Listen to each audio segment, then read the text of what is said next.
ആ പോത്തിൻ്റെ അടുത്ത് ആ കൊക്കറ നിൽക്കണ്. നമ്മളിപ്പോൾ ചെവിയിലൊക്കെ എന്തെങ്കിലും ഉണ്ടെങ്കിൽ നമ്മൾ ചെപ്പിത്തോണ്ടി അതുപോലെ തന്നെ ബഡ്സൊക്കെ ഇട്ടിട്ട് ക്ലിയർ ആക്കുമല്ലോ.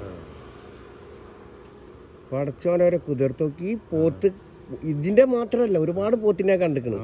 ഇവരെ ചെവിന്ന് ക്ലീൻ ചെയ്ത് കൊടുക്കുന്ന ആളാണ് ആ കൊക്ക്. പോത്തൊന്നും ചെയ്യില്ല. ഇനി കുറേ ഇങ്ങനെ കളിച്ചിട്ട് തലയിൽ കയറിയിരിക്കും. എന്നിട്ട് ആ ചെവി ശരിപ്പം അത് എടുക്കുന്നില്ല, അതിനാണ് കളിക്കുന്നത് ഒരുപാട്. അപ്പം നമ്മൾ കിട്ടുവെച്ചിട്ടാണ് വീഡിയോ മൂപ്പര് കുറച്ച് കളിച്ചിട്ടൊക്കെ ചെയ്യുള്ളൂ. കൊത്തി അങ്ങോട്ട് ഇതാക്കി ഒന്ന് സ്നേഹിച്ച് ഇങ്ങനെ പോത്തൊന്നും ചെയ്യില്ല. അപ്പോൾ തലയിൽ കയറി ഇരുന്നിട്ട് ശരിക്കും ചെവി കാണിച്ചു കൊടുക്കും. ചെവിൻ്റെ ഉള്ളിൽ നിന്ന് ആ സാധനമൊക്കെ എടുത്ത് ഒഴിവാക്കും. നോക്കുകയാണെങ്കിൽ ഇതാര് പറഞ്ഞു കൊടുത്തതിനോട് ഇല്ല.